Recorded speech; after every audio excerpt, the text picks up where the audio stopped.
Hi everyone, welcome to RK tutorial. Friends, ఈరోజు క్లాస్లో engineering subjects model paper 2గా discuss చేసుకుందాం. ఫ్రెండ్స్, ఈ యొక్క ఇంజనీరింగ్ సబ్జెక్ట్స్ మోడల్ పేపర్ అనేది ఎనర్జీ అసిస్టెంట్ పోస్టులకి అంటే లైన్మెన్ పోస్టులకి అండ్ అలాగే డిజిటల్ అసిస్టెంట్ పోస్టులకి అన్ని బ్రాంచెస్ వారికి అంటే EEE, ECE, EEE అంటే electrical, electronics and E&I and ECE mechanical civil. So అన్ని బ్రాంచ్ల వారికి యూజ్ అయ్యే విధంగా మోడల్ పేపర్ అనేది అందించడం జరుగుతుంది. అండ్ ఫ్రెండ్స్, వీటికి సంబంధించిన PDFస్ను డిస్క్రిప్షన్లో ప్రొవైడ్ చేస్తాను, లింక్ మీరు డౌన్లోడ్ చేసుకొని ప్రాక్టీస్ చేయవచ్చు. సో ఫ్రెండ్స్, ఇంతవరకు ఎవరైనా మా ఛానల్ని సబ్స్క్రైబ్ చేసుకోకుండా చూస్తున్నట్లయితే వెంటనే సబ్స్క్రైబ్ చేసుకొని బెల్ ఐకాన్ని క్లిక్ చేయండి. అండ్ మోడల్ పేపర్ 1 అనేది ఆల్రెడీ మీకు ప్లేలిస్ట్లో ప్రొవైడ్ చేయడం జరిగింది. సో ఇంకా ఎవరైనా చూడని వాళ్ళు ఉన్నట్లయితే మోడల్ పేపర్ 1 మీరు ప్లేలిస్ట్లో చెక్ చేసుకోవచ్చు. సో ఫ్రెండ్స్, క్లాస్లోకి వెళ్దాం. ఫస్ట్ క్వశ్చన్ చూద్దాం. The frequency of voltage generated in an alternator depends on what? I'm repeating again. The frequency of voltage generated in an alternator depends on what? Answer is option C, both A and B. అంటే number of poles and speed of alternator. So ఈ రెండింటిపైన frequency of voltage అంటే generator యొక్క frequency and voltage అనేది depend అయి ఉంటుంది. So explanation కావాలంటే చూద్దాం. Frequency of voltage generated in an alternator is F equals to P and S by 120. P అంటే నెంబర్ ఆఫ్ పోల్స్, NS అంటే speed of the alternator. Next question చూద్దాం. Silent pole type rotors are larger in diameter and smaller in axial length. Silent pole type rotors are larger in diameter and smaller in axial length. Next question. The EMF generated in an alternator depends on what? The EMF generated in alternator depends on what? Answer is option A, frequency, and option B, flux per pole, and option C, coil span factor. So answer is option D. All of this is the right answer. So explanation కావాలంటే చూద్దాం. EMF generated in alternator is E equals to BLV sin theta and E equals to 4.44 kp kd QFT. kp అంటే coil span factor, Q అంటే flux per pole, F అంటే frequency, T అంటే number of turns. The EMF generated in an alternator depends on అంటే తెలుగులో alternator యొక్క EMF generate అవుతుంది కదా, అది దేనిపైన ఆధారపడి ఉంటుంది అని మీనింగ్. సో ఆన్సర్ వచ్చేసి frequency and flux per pole, coil span factor. So ఇవి 3 ఆప్షన్స్ అన్నీ కూడా సరి అయినవే. సో ఈ యొక్క 3 ఆప్షన్స్ మీద ఈ యొక్క జనరేటెడ్ EMF అనేది ఆధారపడి ఉంటుంది. నెక్స్ట్ క్వశ్చన్ చూద్దాం. Coolant used in fast breeder reactor for what? Answer is option A, sodium. Coolant used in fast breeder reactor is sodium. So explanation చూద్దాం. In fast breeder reactor, sodium is used as coolant. So sodium is used as coolant. So మనకి sodium ఎందుకు use చేస్తామంటే అది కూలెంట్గా పనిచేస్తుంది కాబట్టి ఈ యొక్క fast breeder రియాక్టర్లో మనం సోడియం అనేది యూజ్ చేస్తాము. సో ఆన్సర్ వచ్చేసి option A, sodium. Next question చూద్దాం. Percentage of U-235 naturally available uranium is about? Answer option B, 0.7. Percentage of U-235 naturally available uranium is about 0.7. Next question చూద్దాం. Coolant used in nuclear reactors should have which properties? Coolant used in nuclear reactors should have which properties? అంటే nuclear రియాక్టర్లో use చేసేటువంటి coolant ఉంటుంది కదా, దానికి ఎలాంటి properties అనేవి ఉండాలి? So అంటే ఎలాంటివి ఉండాలి అంటే ఆన్సర్ వచ్చేసి low melting point and high boiling point. So option D is the right answer. Option D low melting point and high boiling point అనేది ఉండాలి. Coolant is used in nuclear reactor should have high boiling point. Why? Because it can withstand high temperatures and also have low melting point. So మనకి high boiling point ఉంటేనే ఎక్కువ melting point దగ్గర కూడా ఇది bear చేయగలుగుతుంది. So high టెంపరేచర్ని bear చేయగలుగుతుంది కాబట్టి high boiling point అనేది అవసరం. నెక్స్ట్ క్వశ్చన్కి వెళ్దాం. In fast breeder reactors, answer is option B, no moderator is used. So in fast breeder reactors no moderator is used. So fast breeder reactors లో moderator అనేది use చేయరు. Expression చూద్దాం. In fast breeder reactors no moderator is used. Next question. Pole voltage produced in AC circuit breaker is always, answer is option B, in phase with the arc current. Pole voltage produced in AC circuit breaker is always in phase with the arc current. So pole voltage ఏదైతే produce అవుతుందో circuit బ్రేకర్లో అది phase కరెంట్తో in ఫేస్లో ఉండాలి. So in phase with the arc current. So arc current ఏదైతే circuit బ్రేకర్లో generate అవుతుందో అది పోల్ వోల్టేజ్తో పాటు ఆర్క్ కరెంట్ అనేది ఇన్ ఫేస్లో ఉండాలి. సో నెక్స్ట్ క్వశ్చన్ చూద్దాం. The dielectric strength of air at 25 degrees centigrade and 76 of mercury is, answer is option D, 2110 kV RMS per meters. The dielectric strength of air at 25 degrees centigrade and 76 centimeters of mercury is, answer is 2110 kV RMS per meter. Next question చూద్దాం.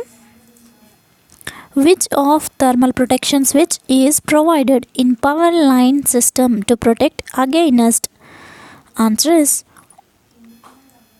option A, overload. అంటే హెవీగా load అయినప్పుడు. So which of the thermal protection switch is provided in thermal power line system to protect against the overload. So అంటే thermal protection switch అనేది power line సిస్టంలో provide చేసేది ఎందుకు అంటే ఓవర్లోడ్ని ఓవర్లోడ్ నుండి ప్రొటెక్ట్ చేయడానికి ఈ యొక్క థర్మల్ ప్రొటెక్షన్ అనేది యూజ్ చేయడం జరుగుతుంది. సో కంప్లీట్గా ఎక్స్ప్లెనేషన్ అనేది ఇప్పుడు చూద్దాం. If a machine or any electrical system is overloaded which draws more current than rated value, because of that more heat is produced. To protect the system from this heat, terminal relays are used. Next question చూద్దాం.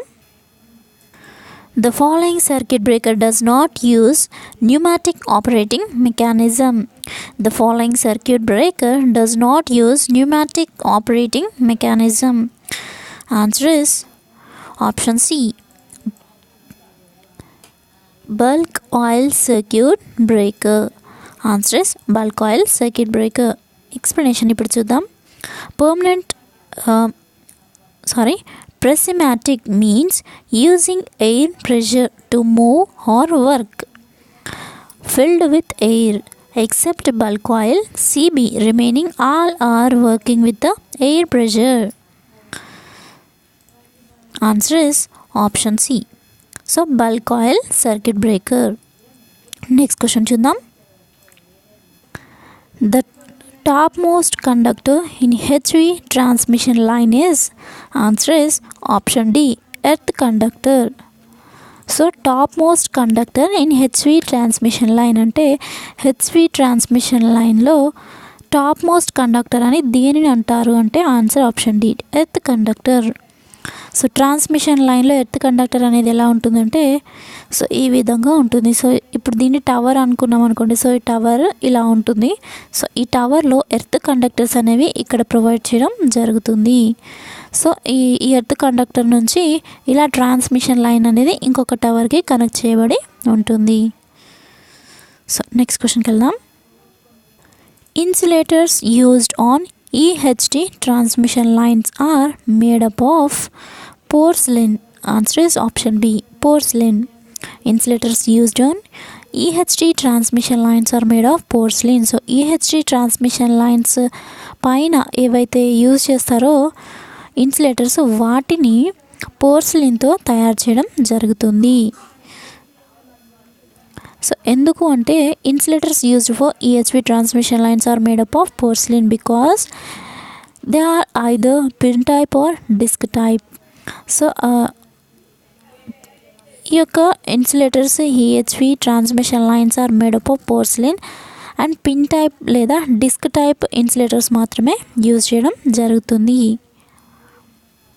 పోర్సిలిన్నే ఎందుకు use చేస్తారు అంటే ఇక్కడ మనకి insulators కాబట్టి insulators ఏం చేస్తాయి, current అనేది ఒక లైన్లో ఫ్లో అవ్వడానికి కరెక్ట్గా ఫ్లో అవ్వడానికి ఇన్సులేటర్ అనేది ఒక కవర్ లాగా ఈ యొక్క వైర్కి పనిచేస్తుంది. సో ఈ యొక్క పోర్సిలిన్ ఎందుకు యూజ్ చేస్తామంటే దీంట్లో కరెంట్ని బయటికి వెళ్ళకుండా అంటే కరెంట్ లీకేజ్ని ఆపడానికి అండ్ అలాగే ఇన్సులేటర్ అనేది లాంగ్ టైమ్గా పనిచేయడానికి ఈ పోర్సిలిన్ అనేది వర్క్ చేస్తుంది. సో కాబట్టి insulators used on EHT transmission lines are made up of porcelain. Next question, HV transmission lines uses. Answer is option C, both A and B. అంటే pin type insulators and suspension insulators. So HV transmission lines uses pin type insulators and suspension type insulators. So option A and B is the right answer. అంటే option A and B మనకి option సిలో mention చేశాడు కాబట్టి so ఇది మనకి correct answer అవుతుంది. So explanation చూద్దాం. HV transmission lines uses pin type insulators up to 33 kV and suspension type insulators beyond 33 kV. Next క్వశ్చన్కి వెళ్దాం. The insulators used on 220 kV transmission lines are of. అంటే insulators used on 220 kV transmission lines అంటే 220 kV transmission lines ఏదైతే ఉంటాయో వాటి దగ్గర ఏ type of ఇన్సులేటర్స్ని యూజ్ చేస్తారు అని ఇక్కడ క్వశ్చన్. సో మనకి ఆన్సర్ వచ్చేసి option A, suspension type insulators. So suspension type ఇన్సులేటర్స్ని ఈ యొక్క 220 kV రేంజ్ ఉన్నటువంటి ట్రాన్స్మిషన్ లైన్స్లో యూజ్ చేస్తారు. సో ఎక్కువ రేంజ్ ఉన్నటువంటి ట్రాన్స్మిషన్ లైన్స్ ఉన్నాయనుకోండి అక్కడ pin type, shackle type, so ఇలాంటి ట్రాన్స్మిషన్ లైన్స్లో అంటే హెవీ కేవీ ట్రాన్స్మిషన్ లైన్స్లో వివిధ రకాలైనటువంటి ఇన్సులేటర్స్ని యూజ్ చేయడం జరుగుతుంది. నెక్స్ట్ క్వశ్చన్ చూద్దాం.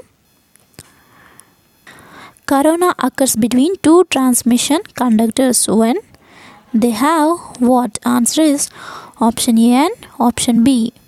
So answer is have high potential difference and are closely spaced.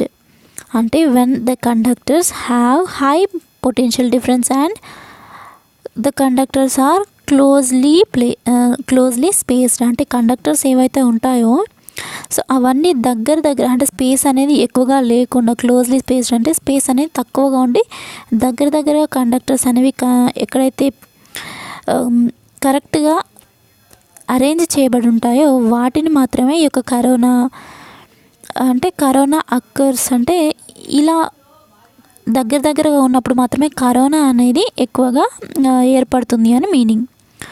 So ఇక్కడ హై పొటెన్షియల్ డిఫరెన్స్ అని ఉన్నప్పుడు కూడా కరోనా అనేది ఎక్కువగా వస్తుంది. అంటే టూ ట్రాన్స్మిషన్ లైన్స్ అని కండక్టర్స్ అని అడిగాడు కాబట్టి సో 2 ట్రాన్స్మిషన్ లైన్స్లో మనకి కరోనా ఎప్పుడు వస్తుంది అంటే హై బాయిలింగ్ పాయింట్ ఉన్నప్పుడు వస్తుంది, హై పొటెన్షియల్ డిఫరెన్స్ ఉన్నప్పుడు వస్తుంది అండ్ కండక్టర్స్ ఏవైతే ఉంటాయో అవి క్లోజ్డ్గా అంటే దగ్గరగా స్పేస్ అనేది ఉన్నప్పుడు ఈ యొక్క కరోనా అనేది ఏర్పడుతుంది.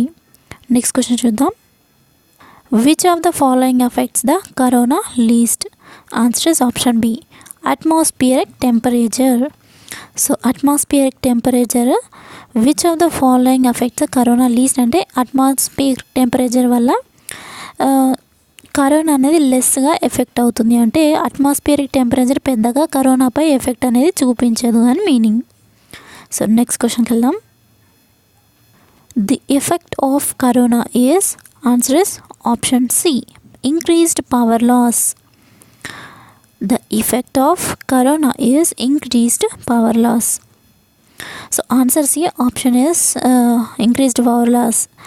Corona gives power loss P equals to 2.41 into 10 to the power of minus 5 of F plus 2T by delta into under root R by D of Vp minus Vd square watts per hour.